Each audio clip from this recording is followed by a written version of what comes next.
Right now on the National Weather Desk, here comes the bitter cold. How far and fast?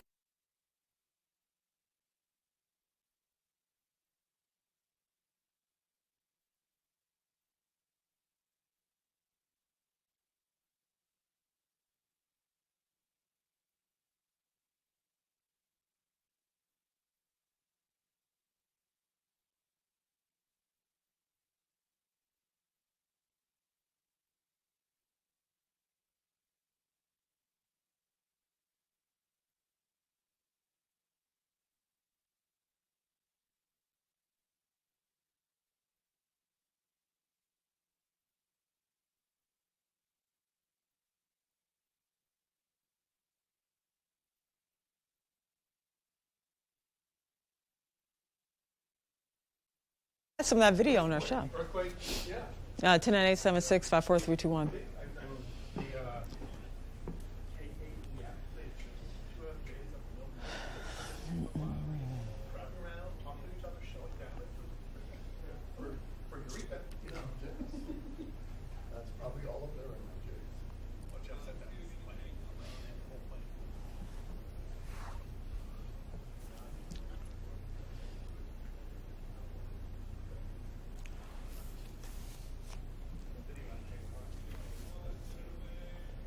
Okay, thank you.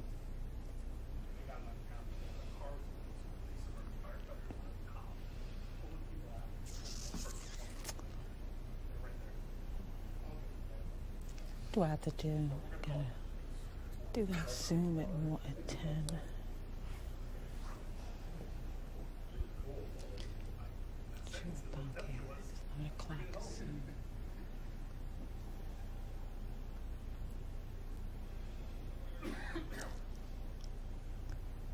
Okay.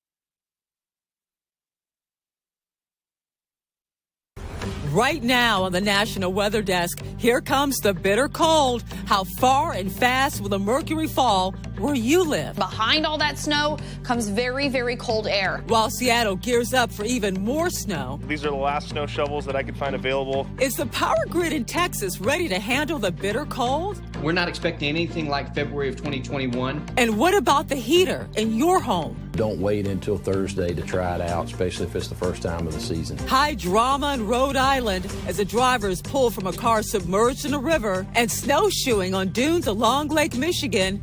Yeah, it's a thing. Winter at Sleeping Bear Dunes is different than any other season. From our nation's capital, this is the National Weather Desk.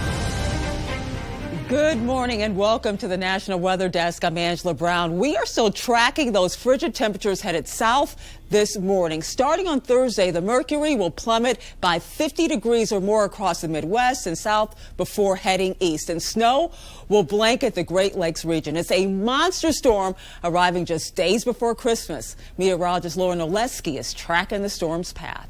So much of the country is going to be getting ready for very, very cold air. A lot of winter weather as well. So you'll notice the northern plains right now are dry. But as we move through the remainder of this week, a strong storm system is going to be developing. It will be bringing snow across the northern plains and into the Midwest. A cold front will be developing. Look at all of that rain headed towards the northeast. Well, all of this snow will continue to move off towards the east. And then behind all that snow comes very, very cold air. Temperatures across the middle and northern part of the country this morning, -8 in Bismarck, -19 degrees in Great Falls, Montana. But that bitter cold air is only going to continue to spread across other parts of the Midwest this week. Here's Friday morning, -6 in Cedar Rapids, Iowa there. That cold is going to continue to spread off towards the east. Winter weather alerts issued for a good portion of the country. Wind chill warnings in effect for the northern plains. Winter storm watches soon will be turned to warnings. And again, that's all spreading off towards the east. I'm meteorologist Lauren Oleski for the National Weather Desk. And now to Seattle and a weather double punch. First heavy snow, and now temperatures are expected to drop below freezing and then stay there for several days. The supplies are starting to run out for some folks. Let's head to Seattle, Washington, where Tammy Mustafa has more. Winter doesn't officially start until December 21st. But by the looks of it, Mother Nature had her own plans for Puget Sound. That's about all I can say. And with that came the rush to get prepared. This was the first one I stopped. I made some calls, though, and this was probably the third or fourth store that I called. Tyler Becker has been on the hunt for shovels. He needs them for a small business, Becker Landscaping. His crews have an early call time so they can shovel parking lot snow and sidewalks. I'm just trying to get ahead of the curve here. These are the last snow shovels that I could find available, calling a handful of stores. Yeah, we need the gear while it's here. It wasn't just shovels. Rock salt ran out too, even before the snow showed up. They're expecting another shipment Wednesday. The big concern is sub-zero temps creating black ice on the roads. The main roads is a concern for a lot of people. So hopefully that there wouldn't be a lot of black ice and a lot of heavy snow. Patty snagged this tarp for her car before it ran out too. Her advice is better to be safe than sorry. I'm very careful and in keeping me safe and anybody else that may be on the road, too. So we have to be alert, not only for ourselves, but everyone else. And staying in Seattle, where travel could really turn into a headache, freezing temperatures and snow leading to flight delays and cancellations out of Seattle Tacoma International Airport already. Alaska Airlines already canceling over 100 flights, but that number could grow depending on conditions in Seattle and nationwide. So if you're flying, you may want to plan ahead as the storm intensifies. I'm just making a backup plan, not just getting dropped off, and so making sure I can get a ride back if it does get canceled or delayed. And keep this in mind, Seattle is not the only airport dealing with cancellations and delays. Best advice here, if you are flying, check ahead before leaving for the airport. Now, this storm is bringing out the ordinary weather to several parts of the country. Let's take Austin, Texas, now bracing for sub-freezing temperatures this week, the first real test of their power grid after last year's catastrophic power blackouts. But there's some good news this morning. They are not expecting a repeat. Betty Cross is in Austin with the details. Most people aren't looking forward to temperatures in the teens over Christmas. But there's some good news to balance the bad. We are much better prepared this time. Professor Daniel Cohan at Rice University doesn't think we'll see a repeat of the widespread power outages and busted water pipes that Texas had to deal with during the February 2021 winter storm. At least if the weather forecasts hold, it's going to be maybe 5 or 10 degrees warmer than it was last time. And that, together with the improvements ERCOT's made, should be able to let us eke by and not have any widespread problems. Those improvements include inspecting power plants, ensuring they're winterized, and establishing better emergency response plans. The steps that could be taken in 1 or 2 years' time, those have been done. Austin Energy is coordinating with ERCOT to stay updated on power needs and the demands on the statewide grid. At this time, ERCOT expects sufficient generation to meet forecasted demand. There has been no indication to the contrary. Matt Mitchell with Austin Energy says the biggest concerns are strong winds and any precipitation that might weigh down power lines and cause outages. We're not expecting anything like February of 2021, but there could always be localized outages. Walking into a warm home is something most of us enjoy, especially during the winter. Unfortunately, heating issues can happen really at any time, but making sure your heater works is especially important as temperatures start to fall. If you need to take action, you have a small window to act right now. Let's go to Macon, Georgia, where Brianna Cook is standing by. Anytime we're this cold, our heaters are going to run nonstop all day and all night typically.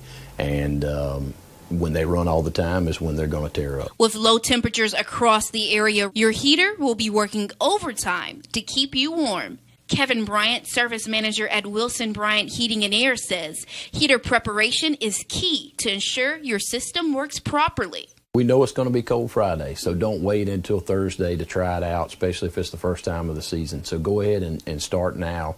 Some people may have an emergency heating notification on their thermostat, but do not panic. Bryant says that's usually a heat pump issue. You're going to see your emergency heat come on. You may see that indication on your thermostat, and that's okay. It's a normal process. But when it gets lower than 35, our heat pumps are going to struggle to maintain, and that's when our emergency heat will run. If you have the setting on your thermostat, it's a good idea to go ahead and test it. Bryant says having a backup plan is always important if your heater does go out. Space heaters, fireplace, something of that nature, just in case something were to go out in the middle of the night and it be very cold, you know you have a plan B to stay warm. Well, have you ever seen a snowflake like this up close?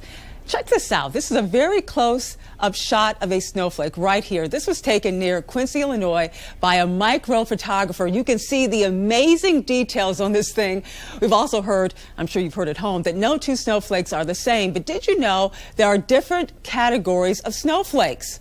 This snowflake right here is a dendrite group. A little later on in the show, we'll break down all the categories of snowflakes for you this morning. And now to some breaking news this morning. A strong earthquake shook Northern California overnight. The magnitude 6.4 quake was centered off the coast about 20 miles from Eureka.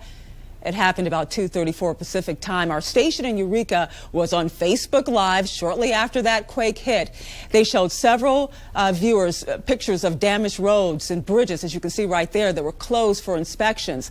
Another person posted this video showing items that fell off the walls and shelves in their home. You can see all that mess on the floor.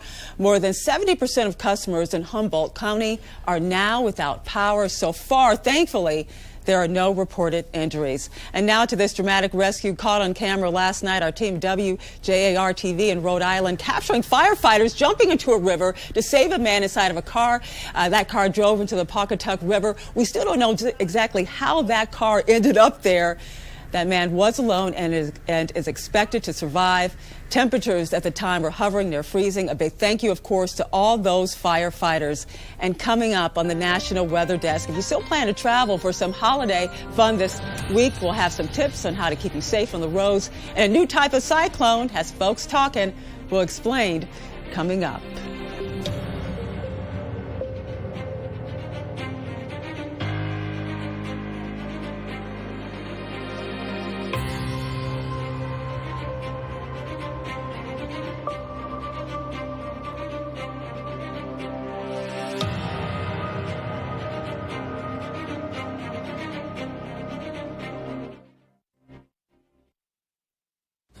I'm meteorologist Charlie Lopresti with a look at the Northeast. Temperatures today look seasonable again with highs in the mid to upper 30s. Some areas may hit 40 degrees with a mostly sunny sky.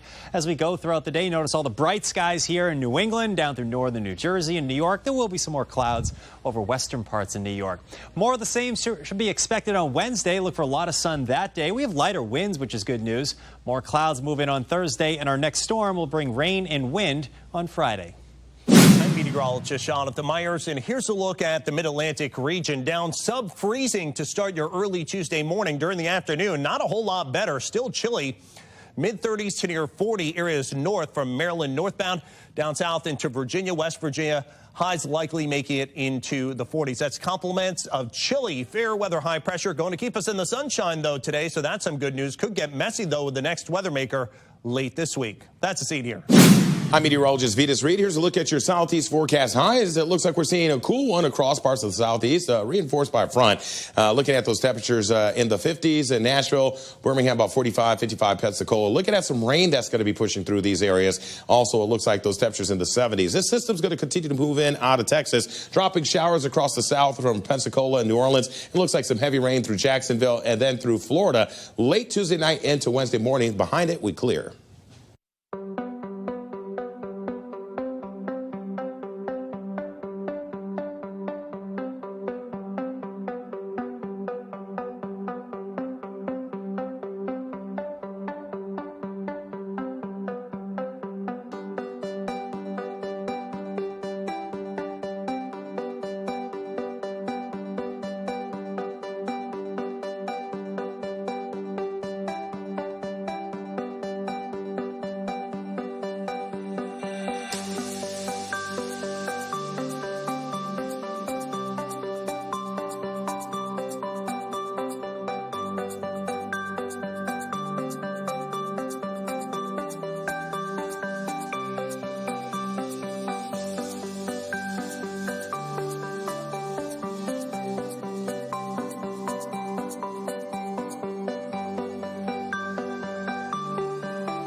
You are watching the National Weather Desk.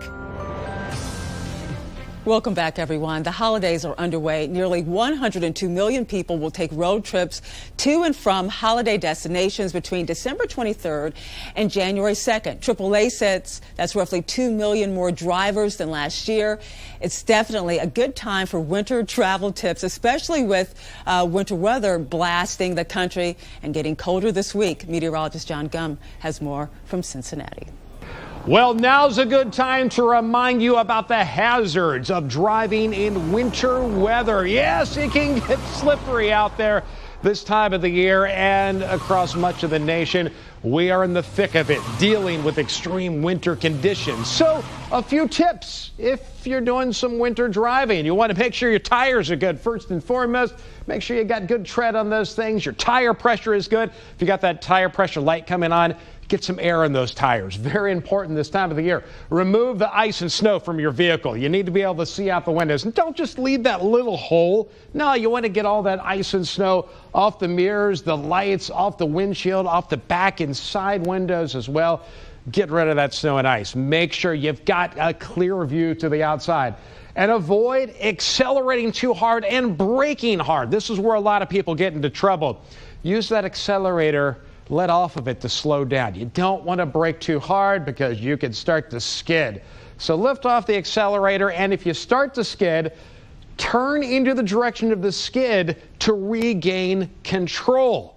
One of the many things we sometimes forget during this winter weather. Also, when things get bad, you'll want to have an emergency kit in your car too. So make sure all the cars in your family, they got this stuff. A flashlight with extra batteries, a little shovel, an ice scraper. You got to have those jumper cables. Lots of dead batteries this time of the year. A bag of kitty litter, that can give you traction in the event that you get stuck and you can't get out. You put some of that kitty litter down and it can help get you some traction, get you unstuck. Of course, you can get stranded too. Bottled water, snacks, blankets, coats, gloves, all the extra stuff to keep you warm. Just think this time of the year, what if I break down? What if I slide off the road and I've got to walk to get help? Just be prepared because major winter weather will continue to be possible across the country and you got to be ready for it.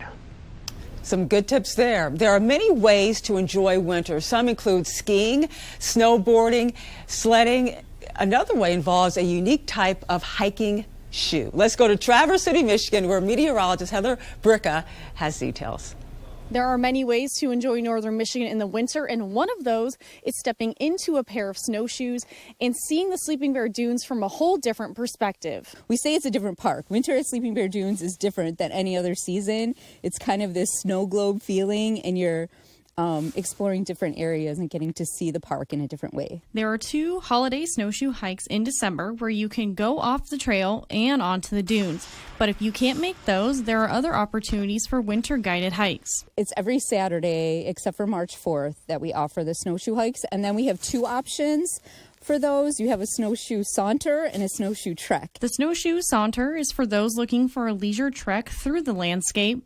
And the snowshoe hike is for people who want more of a challenge. They're fun. It's a fun experience, especially if you haven't visited the lakeshore in the winter. The park provides the snowshoes for the tour if you don't have any yourself. Even though there isn't a lot of snow covering the ground, the further we get into winter, we have better chances for the hikes. These free guided snowshoe hikes are for everyone of all ages. All you have to do is register ahead of time on the Sleeping Bear Dunes National Lakeshore webpage.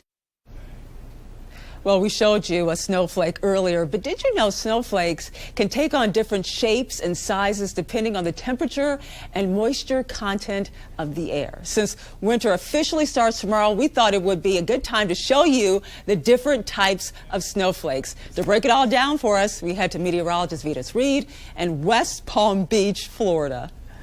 I'm meteorologist Vitas Reed. Though I live in Florida, I once grew up in Michigan, and this is a very important topic, looking at types of snowflakes. We have thin plates, needles, hollow columns, and then also stellar plates and dendrites. And those are different based on the temperature. Generally, with the colder temperatures, you have thin plates, and then also you have needles when it's getting 21 to 25 degrees, and then even colder temperatures, hollow columns, and then stellar plates when you get those temperatures even colder, and dendrites generally when it's really cold. That's some information about snow.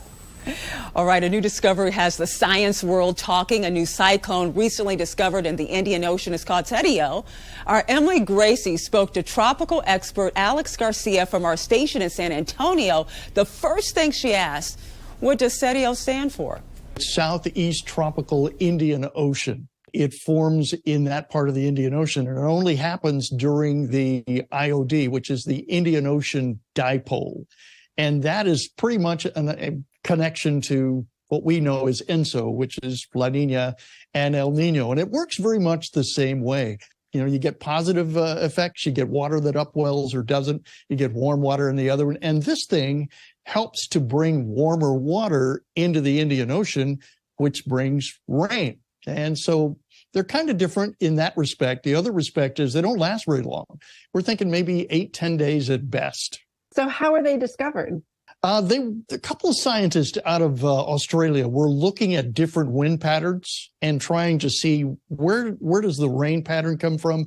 Where does the drought pattern come from? And they were looking at all the data, and they noticed these little spin-up storms that just came out of like almost nowhere. So they started to go back and go through the data, and they found out that every 3 to 5 years, you get these little spin-up storms. Have these always been around and they're just recently discovered, or is this kind of a recent development due to climate? No, they've always been there. They're going back through the data now. They in their own words, they said, you know, these things were flying underneath the radar.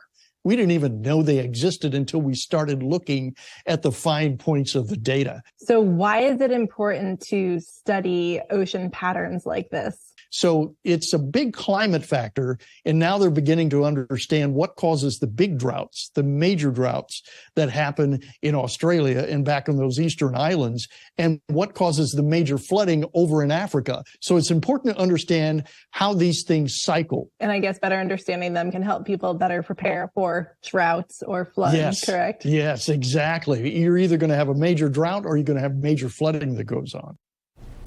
Emily and Alex also discussed how southern hemisphere cyclones differ from those in our area. If you want to check out the longer version of this interview, head over to YouTube and search the National Weather Desk. Don't forget to subscribe when you are there. Well, we talked a lot about snow today and a lot about how it can impact your day, but sometimes a blanket of snow can be totally beautiful. Let's head over the skies of Winnebago, Lake Winnebago in Wisconsin to see some of that beauty.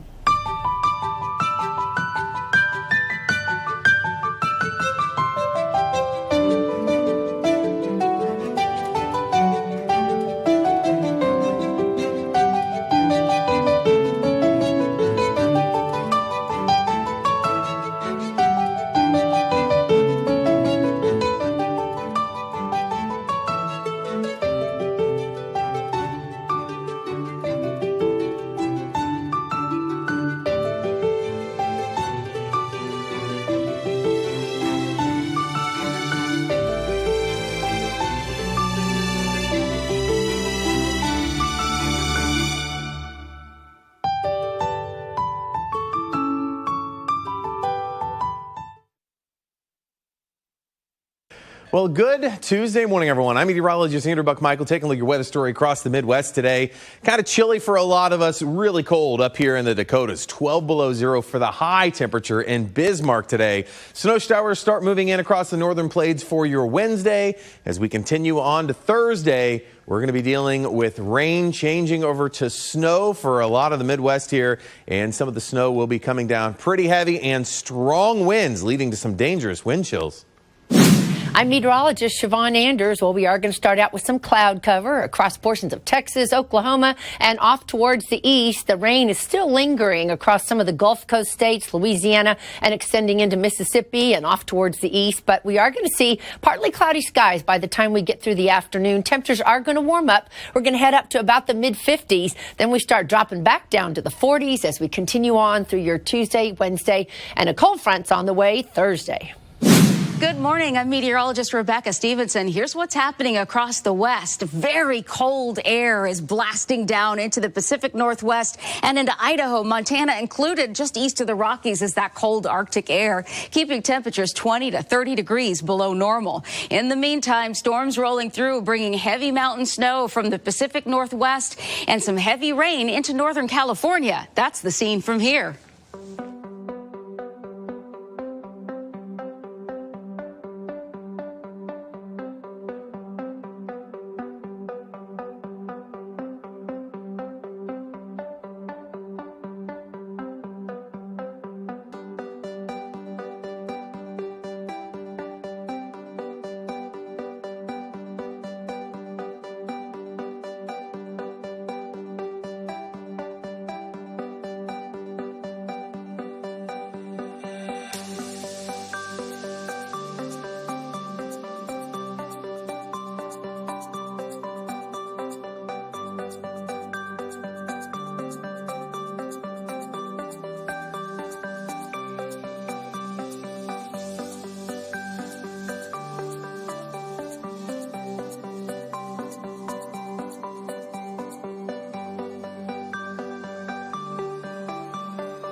Weather Window, presented by the National Weather Desk. As most of the nation prepares for a blast of frigid weather later this week, sleet in West Mobile, Alabama, that caught the eye of Birmingham meteorologist James Spann. Meanwhile, Mobile meteorologist Alan Seals breaks down wind chill. You'll need to layer up, and essentially as the wind picks up, it carries the heat from your body away faster, and it feels colder. For more content like this, like the National Weather Desk on Facebook.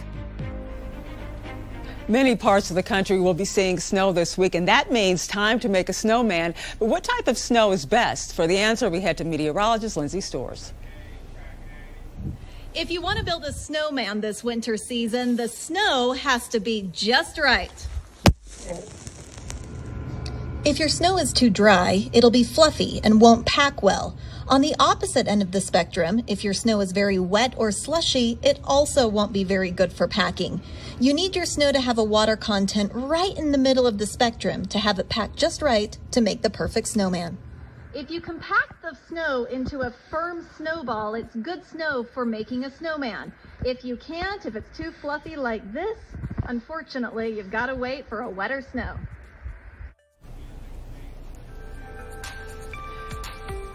And we'll be right back.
Check this out. This was taken in Albany, New York, where clearly people were out having some fun in the snow. We're calling this a snowfa. Get it?